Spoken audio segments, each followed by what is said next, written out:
Kinakailangan muna ng isang malaking bagyo bago sila makaranas ng pagtaas ng tubig. Ngayon, kaunting ihilang ng ulan, binabaha na sa kanilang lipunan. Bakit? Dahil dyan sa DPWH na nilalagakan ng trilyon na pondo. Pumapalakpak ang mga bulsa ng kongresista. Mga kababayan, galit na ba kayo?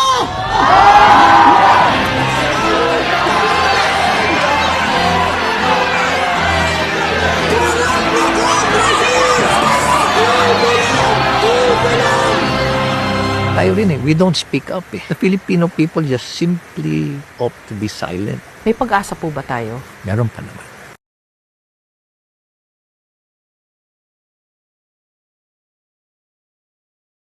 Mag-ingat po tayo sa mga naririnig po natin. Alam naman po ng lahat ng tao sa kwarto na ito na may guilty na senador, may guilty na congressman, may guilty na DPWH officials, may guilty na contractor, maaaring sa iba pang ahensya ng pamahalaan. Pero sa puntong ito, nakikita po natin, hindi lang sila basta naglalaglagan, gusto nila magulo ang kwento.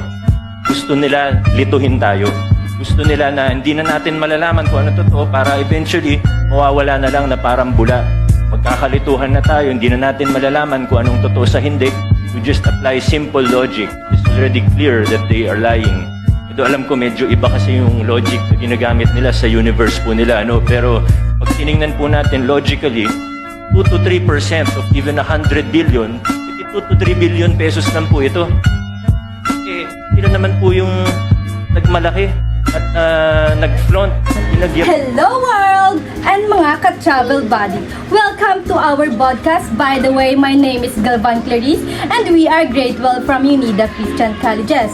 And this is my ka-travel buddy.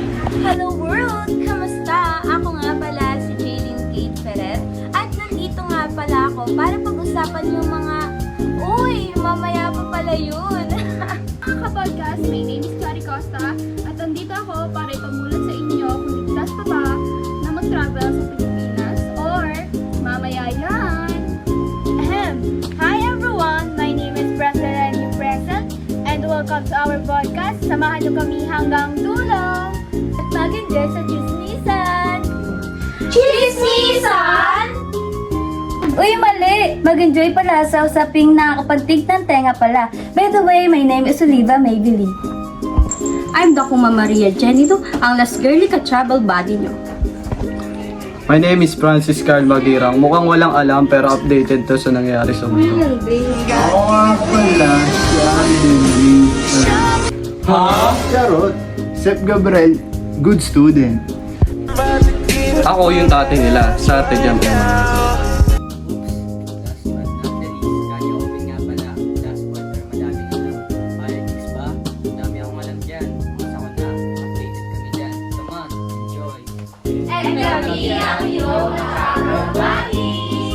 Na alam lahat, di lang yung mga tourist spot, di lang mga travel, kundi pati na din sa kaligtasan nyo or kung ligtas pa ba kayo sa mga gala at pang-enjoy nyo dito sa Pilipinas.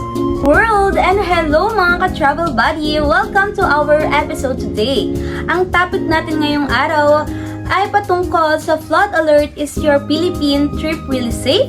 Sasagutin natin yan and plus, i-discuss rin natin yan ang iba pang mga sakuna at syempre ang korupsyon sa gobyerno.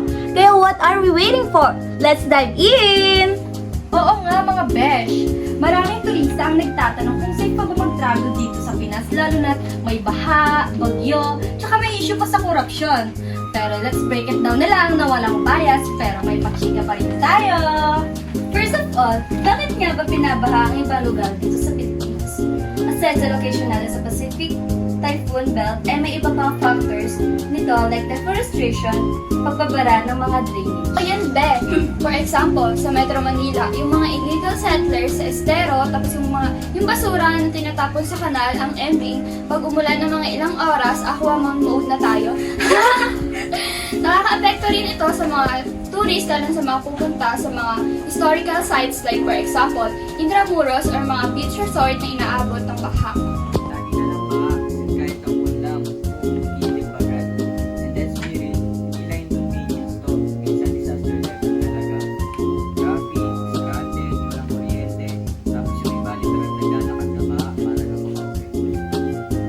kung turista ka, good luck, besh.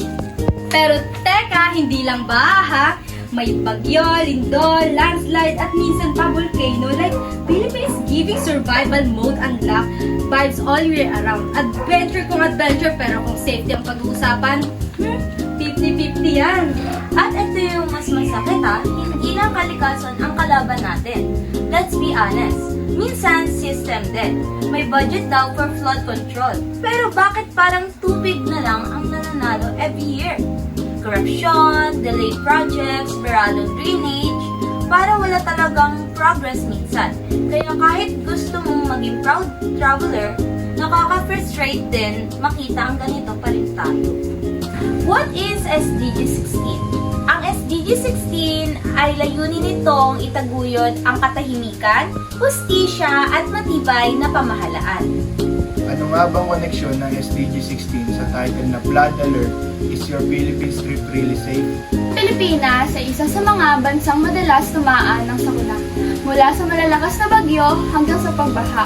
Ito usapin paglima. Ito rin ay usapin pang-system. Dahil kung may maayos na pamalaan, may maayos din na disaster response.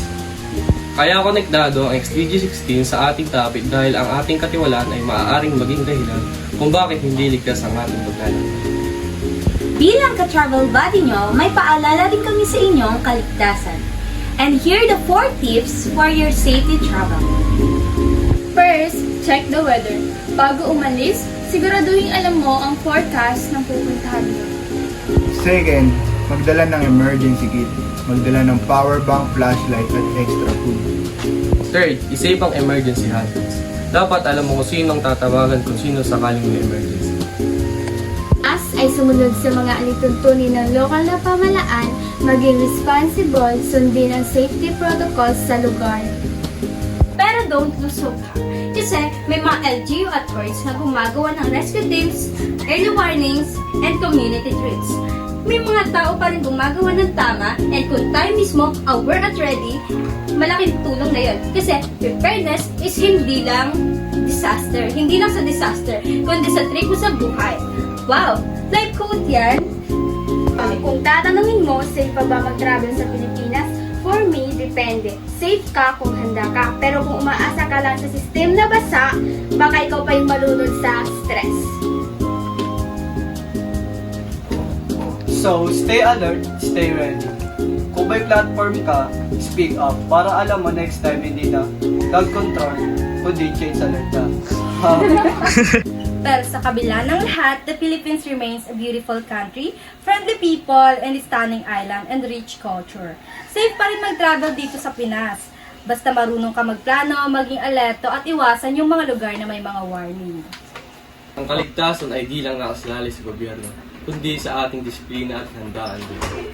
So before you pack your bags, check the weather, do your research, and always stay safe. We are your ka-travel buddy reminding you to Travel smart! Stay alert! And enjoy the beauty of the Philippines responsibly. We are safe here in the Philippines. Let's be responsible if our government don't want. Again, we are your ka-travel buddy, and we are here to make sure that your safety is the most important. Stay dry, stay wise, stay safe, and we love you all. And We love Philippines! Bye!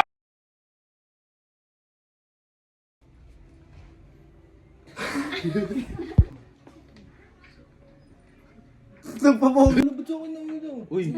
Kaya konektado ang SDG 16 sa ating kaya konektado ang SDG 16 sa ating topic dahil ang ating katiwalaan ay maraming magiging ulit.